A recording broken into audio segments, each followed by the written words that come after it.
Nathan Reeves looked out the viewport as the transport ship approached Galactic Station Orion.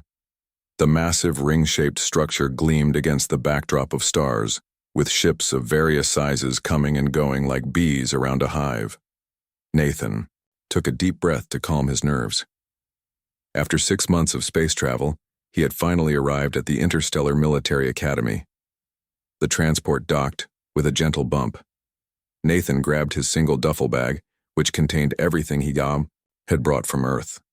He straightened his navy blue cadet uniform and ran a hand through his short brown hair. As the first human ever accepted to the academy, he knew all eyes would be on him. When the airlock doors opened, Nathan stepped into a wide hallway filled with the most diverse group of beings he had ever seen. Tall, willowy aliens with iridescent skin stood next to stocky, four-armed creatures. Some had scales, others had feathers, and a few seemed to be made of something like living crystal. "Cadet Reeves," a voice called out.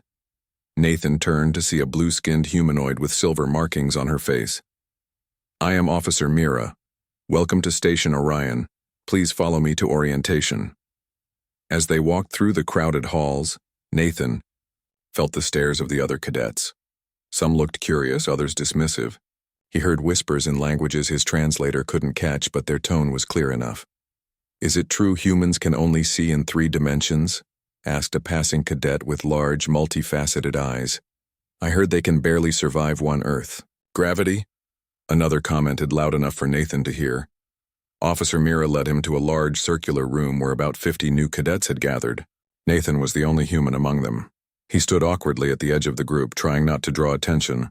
A tall, purple-skinned cadet with 4 arms approached him. "So you're the human," he said, looking Nathan up and down. "I am Zaxor, top graduate from the Centaurian Academy of Flight. What achievements bring you here, soft-skin?" Nathan met his gaze steadily.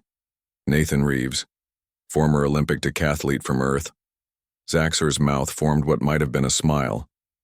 "Sports? Your species sent a sports player to compete with the galaxy's elite pilots?" He turned to the other cadets nearby. "The humans must not understand what we do here." A ripple of laughter spread through the group. Nathan felt his face grow hot but kept his expression neutral. Before he could respond, the room fell silent as the doors slid open. A tall, elegant alien with silver skin and eyes like swirling galaxies entered. Even Zaxor straightened up. "Welcome, new cadets. I am Commander Valara Thrix," she said in a voice that seemed to echo slightly. "For over 300 years I have led this academy in training the finest pilots in the galaxy. Some of you will succeed. Many will fail. Each of you was selected because your world believes you have what it takes." Her swirling eyes swept over the room, pausing briefly on Nathan. "This year brings us our first human cadet. The Terran government has finally earned enough diplomatic credits to send one representative. Let us see if humanity's confidence in their selection is warranted." More snickers filled the room. Nathan kept his eyes forward, jaw clenched. "Commander," Thrix raised a 6-fingered hand for silence. "This year also brings the return of a special tradition.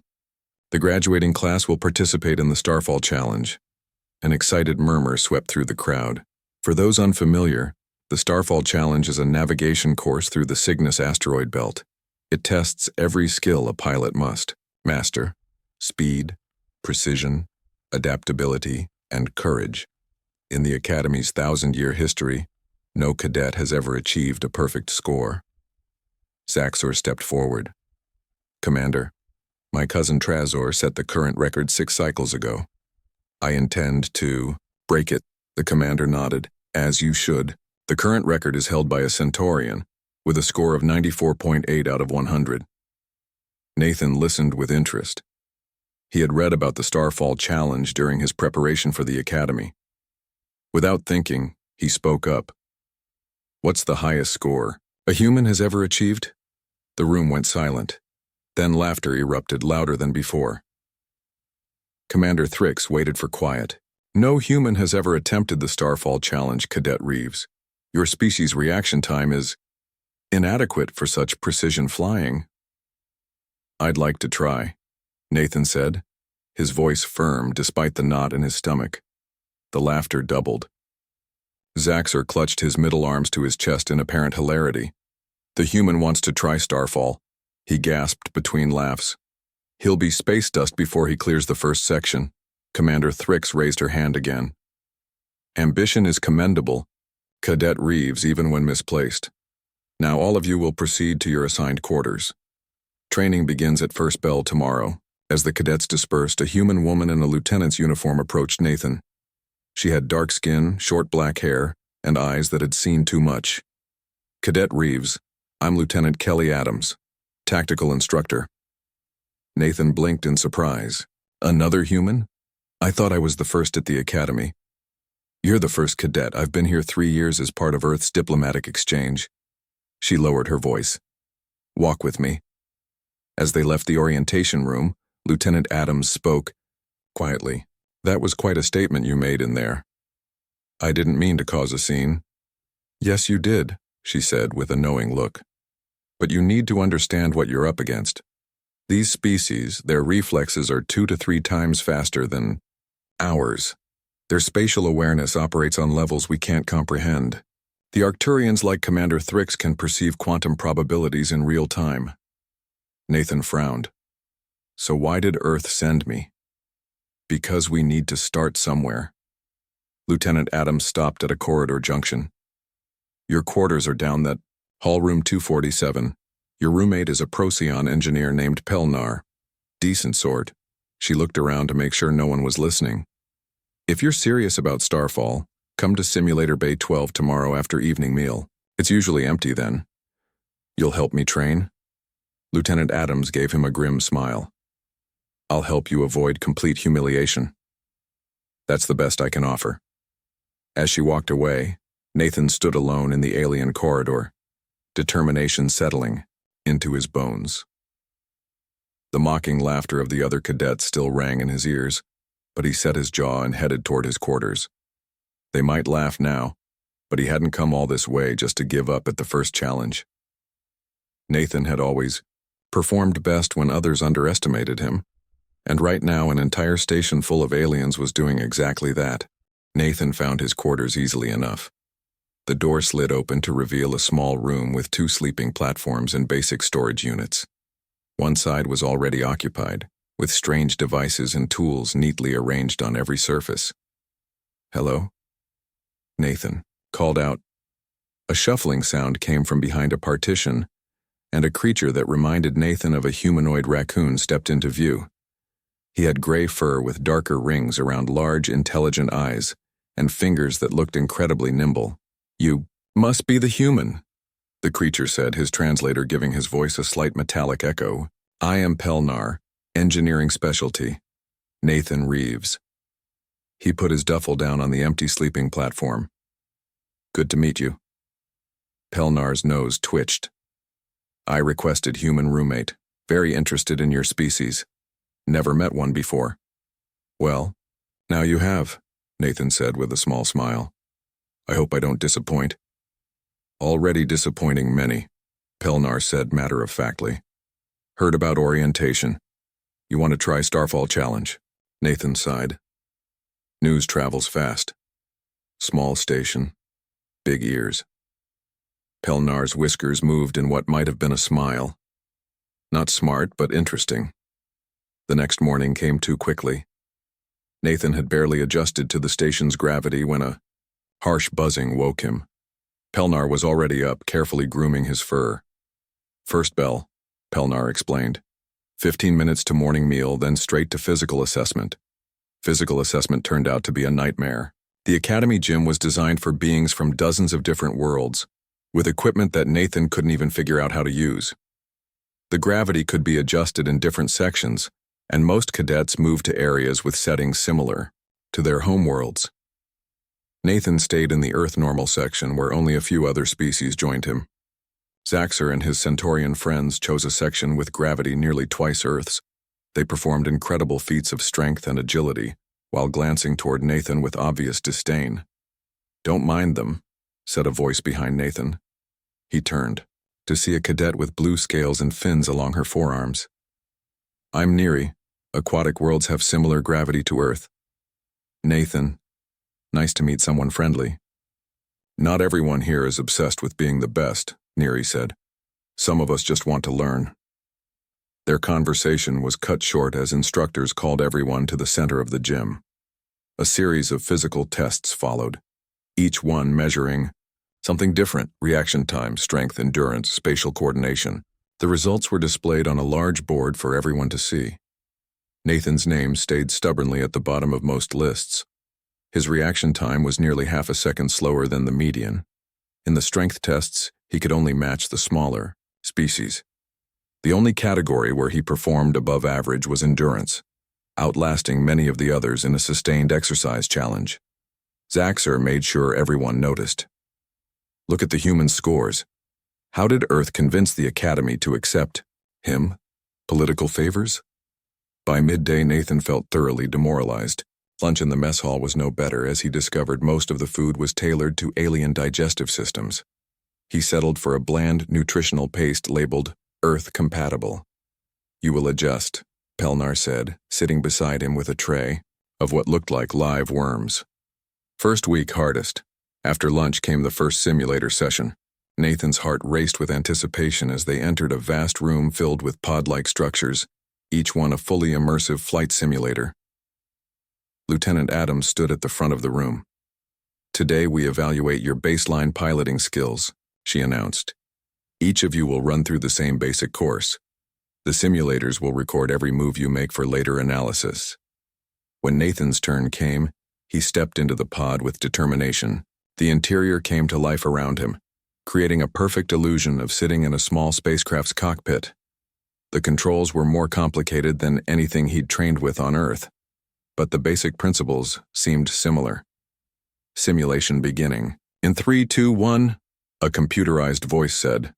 The view screen lit up with a starfield. Nathan's virtual ship was positioned at the start of what looked like an obstacle course in space. He gripped the controls and began. At first, things went well.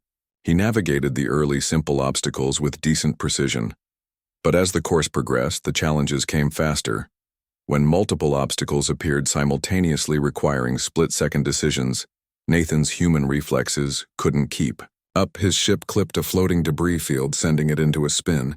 He overcorrected, then overcorrected again. Within seconds, the simulation ended with his ship shattered against a virtual asteroid. "Simulation failed," the computer announced unnecessarily. Nathan stepped out of the pod to the sound of laughter. Zaxxer had finished his run with a near-perfect score and was watching Nathan's performance on the monitoring screen. "Crash Monkey," he called out. "That's what we should call him." Several other cadets picked up the nickname immediately. "Crash Monkey! Crash Monkey!" Lieutenant Adams silenced them with a sharp command. But the damage was done. By dinner time, every cadet on the station seemed to be calling Nathan Crash Monkey behind his back. After the evening meal, Nathan slipped away to Simulator Bay 12 as Lieutenant Adams had suggested. The room was dark when he entered, but lights came on automatically, revealing a single simulator pod in the center. "You actually came," Lieutenant Adams said, stepping out from behind a console. "I wasn't sure you would after today." "Is it always going to be like this?" Nathan asked. "It gets worse before it gets better," she replied honestly. "I crashed 16 times my first week here." She gestured to the simulator. "This one's special. I've modified it to help compensate for human reaction times. It won't make you faster, but it will help you anticipate better." For the next 2 hours, Lieutenant Adams put Nathan through a series of increasingly difficult scenarios. Each time he crashed, she made him run through the same sequence again, forcing him to memorize the patterns. "The aliens rely on their natural abilities," she explained. "We have to rely on our brains, learn the patterns, predict what's coming instead of just reacting to it." By the end of the session, Nathan was exhausted, but had managed to complete a basic course without crashing. "Same time tomorrow," Lieutenant Adams said as they left. "And Nathan? Don't let them get to you. They're expecting you to quit." Back in his quarters, Nathan collapsed on his sleeping platform. Pelnar was tinkering with some device, his nimble fingers moving with incredible precision. "Heard you visited Special Simulator," Pelnar said without looking up. Nathan was too tired to be surprised. News really does travel fast here. Not news. Saw on schedule log. Pelnar finally looked at him. Could help modify controls, make better for human hands. You'd do that? Nathan asked, surprised. Pelnar's whiskers twitched. Interesting engineering challenge also. He hesitated. Not like how others treat you. Not fair test of abilities. Nathan smiled for the first time that day. Thanks, Pelnar. As he drifted off to sleep, Nathan thought about the day's humiliations. The mocking laughter still stung, but it had awakened something stubborn inside him. If he couldn't match their natural abilities, he would find another way. Humans had always been good at that. 3 months passed on Galactic Station Orion. Nathan settled into a grueling routine. Days were filled with classes and standard training. Nights were spent in Simulator Bay 12 with Lieutenant Adams or working with Pelnar on interface modifications. DD, nicknamed Crash Monkey, stuck, but Nathan had stopped caring. He was too busy and too tired to worry about what others thought. His scores in the regular simulators remained low, but they were slowly improving. You need to stop thinking like a human pilot, Lieutenant Adams told him one night after a particularly frustrating session. Our ships on Earth are designed for our limitations, these ships aren't. Then how am I supposed to fly them? Nathan asked, rubbing his tired eyes. Find a new approach, something they haven't thought of. She pulled up his flight data on a screen. Look at your pattern. You're trying to react to each obstacle as it comes. That will never work with our reflexes. Nathan stared at the data, then suddenly saw something. What if I don't treat them as separate obstacles? What if I look for patterns in how they move together? Lieutenant Adams raised an eyebrow. Go on. It's like when I used to run hurdles. You don't look at each hurdle separately. You develop a rhythm that carries you through the whole course. For the next week, Nathan focused on this new approach. Instead of treating each asteroid or debris field as a separate challenge, he looked for the flow between them. He began to see the course as a single, complex pattern, rather than a series of individual obstacles. His roommate Pelnar proved invaluable. The Procyon engineer had modified Nathan's simulator controls to better fit human reaction patterns. But his most important contribution was an idea. Human eyes process visual information differently, Pelnar explained one night. Your color perception is limited, but your pattern recognition is excellent. What if we change the display? Together they created a new interface that color-coded obstacles based on their movement patterns rather than their physical properties. Objects moving in similar ways shared colors, making it easier for Nathan to spot the underlying patterns of the course. One morning, Commander Thrix announced a surprise evaluation. Today we will run a mid-term assessment, she said as the cadets gathered in the main simulator bay. Your performance will determine your class ranking going forward. Nathan felt his mouth go dry.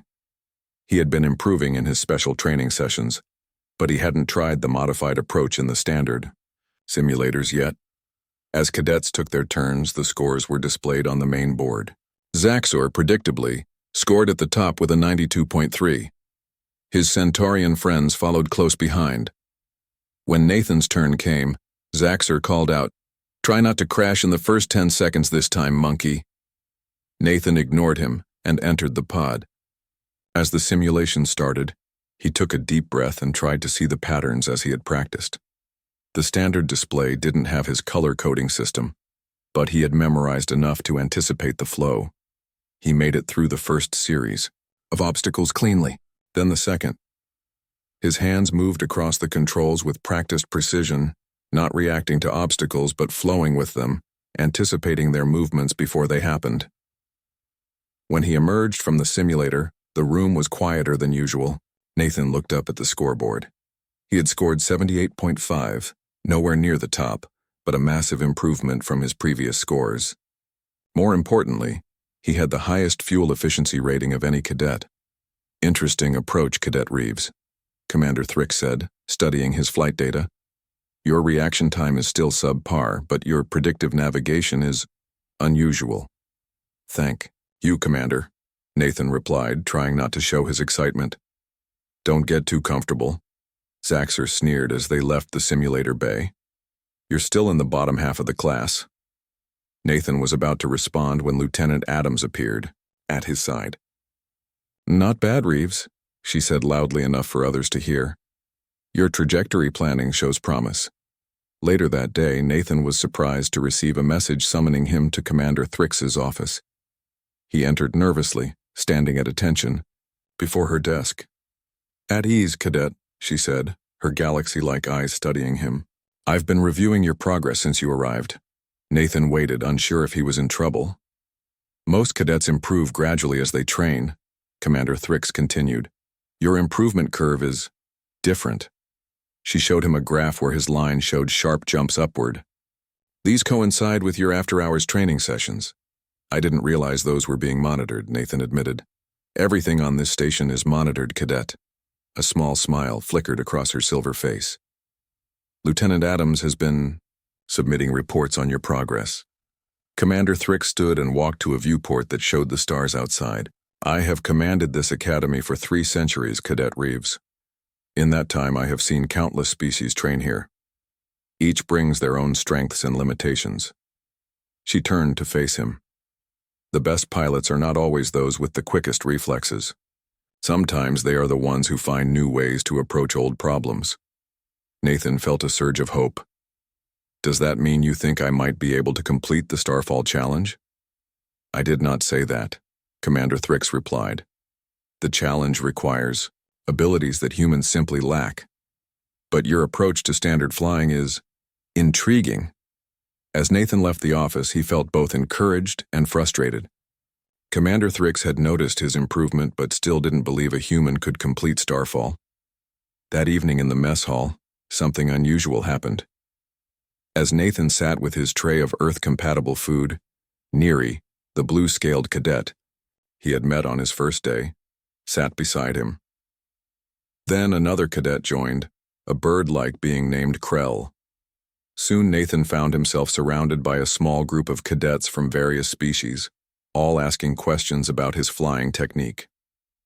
We watched your runs, Krell chirped. Your efficiency scores are impressive. How do you plan your approach? Nathan explained his pattern recognition method. The others listened with genuine interest, some taking notes on their datapads. From across the room, Zaxxor watched with narrowed eyes. The next morning, when Nathan entered the simulator for routine practice, something felt wrong. The controls were sluggish, the display flickered, and the gravity settings felt off. Computer, run diagnostic, Nathan said. All systems nominal, the computer replied. Nathan knew better. Someone had tampered with his pod. Rather than report it and look like he was making excuses, he decided to fly anyway. The simulated course was much harder with the sabotaged controls, but Nathan pushed through, applying his pattern recognition more intensely than ever. When he emerged, Lieutenant Adams was waiting with a grim expression. Someone recalibrated your pod's gravitational settings, she said quietly. But you still completed the course. Zaxxor? Nathan asked. Probably, can't prove it. She showed him his score, lower than yesterday but still respectable given the circumstances. The important thing is you adapted, that's what humans do best. Nathan looked across the bay where Zaxxor stood with his friends, looking disappointed that Nathan hadn't failed spectacularly. For the first time since arriving at the academy, Nathan allowed himself a small smile of satisfaction. The game had changed, and Zaxxor knew it. Word spread quickly about Nathan's unique flying style. Some cadets dismissed it as a fluke, but others were more curious. Neri and Krell began joining Nathan for his evening meals regularly, asking questions about Earth and human approaches to spaceflight. The Starfall challenge is only 6 weeks away, Krell said one evening. Are you still planning to attempt it? Nathan nodded. If they let me. Bold, Neri said, her blue scales shimmering under the mess hall lights. Most first-year cadets don't even try. Most don't have an entire species' reputation riding on their performance, Nathan replied. The next day, Lieutenant Adams had unexpected news. I've been sharing your simulator data with the Galactic Pilot Federation, she told Nathan during Their evening session. They're interested in your approach. They've never seen a flying style quite like yours. Is that a good thing? Nathan asked. It could be. They're sending an observer for the Starfall Challenge. She paused. And I've heard rumors that Earth's ambassador will attend as well. Nathan felt a weight settle on his shoulders. No pressure, then? That night, he couldn't sleep. The thought of representing all of humanity in front of galactic officials made his stomach twist with anxiety. He slipped out of his quarters and headed to the observation deck. The vast window showed the breathtaking expanse of space. Distant stars glittered against the blackness. Below, the curve of a nearby moon was just visible. Nathan stood there silently, trying to calm his thoughts. Could not sleep either? A voice asked.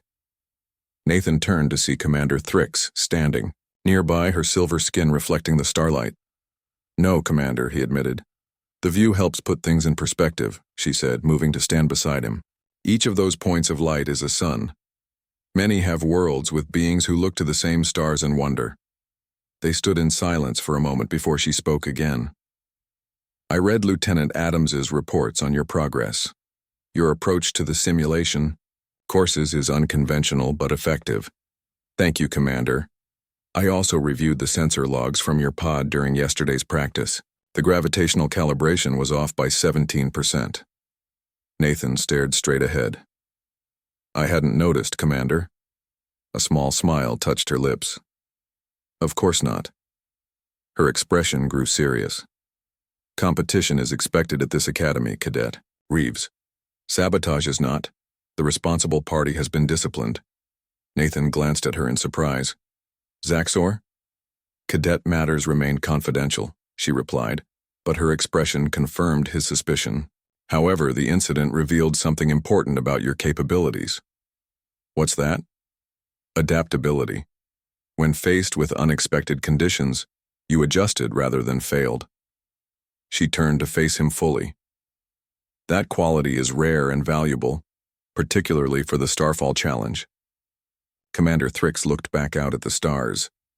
The challenge was designed to be impossible to complete perfectly. It tests not just skill but judgment under extreme conditions. Many excellent pilots have failed it because they could not adapt when their plans went awry. With that, she nodded politely and left Nathan alone with the stars and his thoughts. The following weeks brought increased training intensity for all cadets. Regular classes were reduced to make time for challenge preparation. Nathan split his time between the standard simulators and his special sessions with Lieutenant Adams. One evening, Pelnar approached Nathan with excitement in his large eyes. Have discovery, he said, placing a datapad on Nathan's bed. Was analyzing Starfall course dynamics. Should you be doing that? Nathan asked, looking at the complex diagrams on the screen. Public information. All past challenge courses are in Academy archives. Pelnar's whiskers twitched with excitement. Look at Section 3. Nathan studied the diagram. Section 3 was known as the Gauntlet, a dense field of fast-moving asteroids that had claimed more ships than any other part of the course. There's a pattern here, Nathan said slowly, seeing how the larger asteroids created predictable gravitational effects on the smaller ones. Yes, not random. Pelnar tapped the screen. If approach from 43-degree angle instead of recommended 50, can use gravity assist from largest asteroid. That would cut through the whole section in half the time, Nathan murmured. But it would mean passing dangerously close to that planetoid. Pelnar nodded. Risk, yes. But with your efficiency flying... Nathan felt conflicted. Using this approach would give him an advantage, but it wasn't the standard method taught at the academy. Is this cheating? Not cheating. Creative problem solving, Pelnar insisted. No rules against alternative approaches.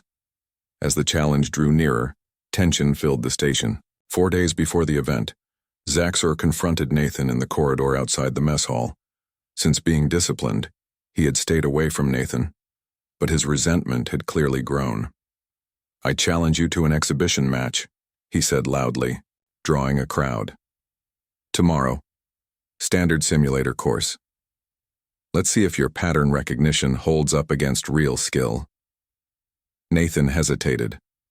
Public challenges were an academy tradition, but rarely issued to first-year cadets. Refusing would be seen as cowardice, but accepting meant facing the academy's top pilot in front of everyone. I accept, Nathan said, meeting Zaxor's gaze steadily. Word of the challenge spread throughout the station. By the next day, the simulator bay was packed with cadets and instructors. Even Commander Thrix attended, standing silently at the back of the room. Zaxor went first, putting on a dazzling display of precision flying. His ship darted between obstacles with incredible speed, making split-second turns that seemed impossible. When he emerged from the pod, the scoreboard showed 93.7, just shy of the Academy record. "Beat that, human," he said with a smirk as Nathan approached the simulator. Lieutenant Adams caught Nathan's arm. "Don't try to fly like him," she said quietly. "Fly your way." Nathan nodded and entered the pod. As the simulation began, he took a deep breath and focused on seeing the patterns. He didn't have Zaxor's reflexes, but he had something else, the ability to see the course as a flowing whole rather than individual obstacles. His ship moved differently than Zaxor's had. Where the Centaurian had made sharp, dramatic maneuvers, Nathan's flight was smooth and efficient. He anticipated obstacle patterns before they fully developed, positioning his ship to flow through gaps that appeared momentarily. When he emerged, the room was silent. His score showed 87.2, well below Zaxor's, but the efficiency rating was at maximum. The fuel consumption was the lowest ever recorded for the course. Commander Thrix stepped forward. "An interesting contrast in styles," she announced. "Cadet, Zaxor demonstrates traditional excellence in precision and speed. Cadet Reeves shows us innovation in efficiency and anticipation. Both approaches have merit." Zaxor didn't look pleased with the diplomatic assessment, but he couldn't argue with the commander. As the crowd dispersed, Lieutenant Adams approached with a smile. "You just set a station record for fuel efficiency," she said. "Not bad for a crash monkey." "Still lost the challenge," Nathan pointed out. "But you won something more important," she replied. "Respect." Indeed, as Nathan left the simulator bay, several instructors nodded to him with new consideration in their eyes. Even some of Zaxor's friends seemed thoughtful. That night, a message flashed on Nathan's datapad. It was from Earth's ambassador. "Looking forward to watching humanity's first attempt at the Starfall Challenge. Make us proud." The pressure was mounting. But for the first time since arriving at the Academy, Nathan felt ready to face it. The day of the Starfall Challenge arrived. Galactic Station Orion buzzed with excitement. Visitors from a dozen worlds had arrived to watch, including officials from the Galactic Pilot Federation and Earth's ambassador, a stern woman named Laura Banks. Nathan barely slept the night before. When the morning bell sounded, he rose quickly, his stomach tight with nerves. "Today is big day," Pelnar said, watching Nathan prepare. "Remember pattern we found?" Nathan nodded. He had practiced the special approach to the gauntlet section dozens of times in simulation. It was risky but potentially game-changing. "Good luck, Nathan," Pelnar said, using his human friend's first name for the first time. "Show them what humans can do." The challenge would take place in real ships, not simulators. Nathan arrived at the launch bay to find it crowded with spectators and staff. 12 ships waited in their docking slots, each one a sleek, single pilot, craft designed for extreme maneuverability. Commander Thrix stood on a raised platform addressing the gathered crowd. "The Starfall Challenge has been a tradition at this academy for 700 years, she announced. "It tests not just piloting skill but judgment and courage. Today, 16 cadets will attempt the course. Only those who complete it will graduate with honors." Lieutenant Adams found Nathan at the edge of the crowd. "Your ship is ready," she said. "I checked the systems myself. No surprises this time." "Thanks," Nathan said, his mouth dry. "Any last advice?" "Trust your training. And remember," she gave him a rare smile, "humans have been underdogs before." One by one, the cadets were called forward. Most were upper-year students with years of training. Nathan, as a first-year, would go last. He watched on the giant view screens as the first cadets tackled the course. The Cygnus asteroid belt was beautiful and terrifying. Countless rocks of all sizes moved in complex patterns, sometimes colliding in spectacular bursts of debris. The course was marked by navigation beacons, forcing pilots through the most challenging sections. 4 cadets failed to finish. 2 more sustained serious damage to their ships. When Zaxor's turn came, a hush fell over the crowd. His silver ship darted into the belt with incredible speed, weaving between asteroids with precision that seemed impossible. "Look at that control," someone whispered nearby. "He might break the record." Indeed, Zaxor's performance was flawless, until the final section, where a sudden collision between 2 asteroids forced him to make a desperate evasive maneuver. He recovered beautifully but lost precious seconds. When he crossed the finish line, his score flashed on the screen, 94.9, breaking the previous record by 1/10 of a point. The Centaurian section of the crowd erupted in cheers. Zaxor emerged from his ship to thunderous applause, his 4 arms raised in triumph. "A new Academy record," Commander Thrix announced. "Congratulations, Cadet Zaxor." Nathan felt his hopes sinking. How could he possibly top that performance? As his name was called, he walked to his ship on legs that felt like lead. "Cadet Reeves," Commander Thrix said, her voice carrying across the now quiet bay. "You are the first human to attempt the Starfall challenge. Good luck." As Nathan climbed into his cockpit, he glimpsed Ambassador Banks watching him intently. The weight of his species' reputation settled heavily on his shoulders. The ship's systems came to life around him. Nathan ran through his pre-flight checks, then signaled he was ready. The launch bay doors opened, revealing the glittering expanse of the asteroid belt beyond. "Course is live," the controller announced. "Launch when ready." Nathan took a deep breath and eased his ship forward. As he cleared the station, he opened the throttle and shot toward the first marker. The beginning of the course was much as he had practiced, a series of large, slow-moving asteroids that required careful navigation but posed no special difficulties. Nathan flew smoothly, conserving fuel and maintaining perfect control. The second section featured narrower passages and faster-moving objects. Here, Nathan relied on his pattern recognition, anticipating the movements of asteroid clusters rather than reacting to each one individually. His ship glided through gaps just as they opened, sometimes passing so close to rocks that observers gasped. Then came the gauntlet. On the standard approach, it appeared as a chaotic maze of deadly fast-moving debris. But Nathan veered to the angle Pelnar had identified, 43 degrees off the recommended vector. "What is he doing?" Voices in mission control exclaimed. "He's off course." But Nathan had seen the pattern. As he approached the massive planetoid at the heart of the gauntlet, its gravity caught his ship exactly as calculated. Using minimal thrusters, he slingshot around it, letting physics do the work as he threaded through gaps in the debris field that appeared for mere seconds. He cleared the gauntlet in half the standard time, his efficiency score climbing rapidly. The final section of the course was a straightaway with unpredictable gravity waves that could push a ship off course. Nathan was maintaining a perfect line when disaster struck. A small asteroid, knocked from its orbit by a collision far behind him, streaked toward his ship. Nathan spotted it too late. The rock slammed into his port stabilizer, sending his ship into a spin. Warning lights flashed across his control panel. The stabilization system was gone, and with it, his computer-assisted navigation. In the viewing area, the crowd fell silent. Even Zaxor leaned forward, eyes fixed on the screen. "Manual control only," Nathan muttered, gripping the raw flight controls. This was beyond what he had trained for. But in that moment, a strange calm settled over him. Without the computer assistance, he could feel the ship more directly, its weight, its movement, the subtle pulls of gravity from surrounding objects. Nathan stopped trying to force the ship back on course and instead worked with the spin, using it to navigate around the final obstacles. His movements became fluid, almost like a dance through space. When a gravity wave hit, he used it to propel his ship rather than fighting against it.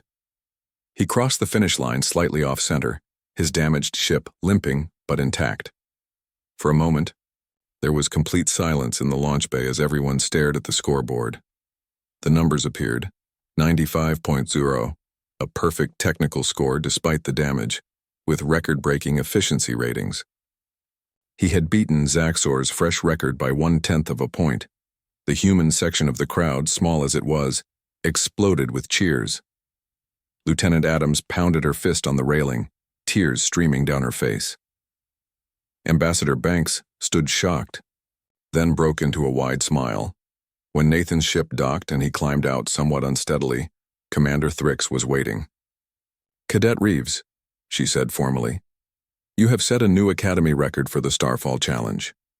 Your approach to the gauntlet will be studied by future classes, and your manual recovery in the final section demonstrates piloting skill of the highest order." The crowd surrounded him, cadets from all species offering congratulations. Even some of the Centaurians nodded respectfully. Zaxor pushed through the crowd. The bay went quiet as he approached Nathan. For a moment, the Centaurian just stared at him. Then slowly he extended his upper right arm. "Well flown," he said simply. Nathan shook the offered hand, too exhausted to speak. That evening, as celebrations continued across the station, Nathan stood once more on the observation deck, looking out at the stars. Earth was out there somewhere, a tiny blue dot among billions. Today, that dot had earned a new respect among the galactic community. "Not bad for a crash monkey," Lieutenant Adams said, joining him at the viewport. Nathan smiled. "Not bad for a human."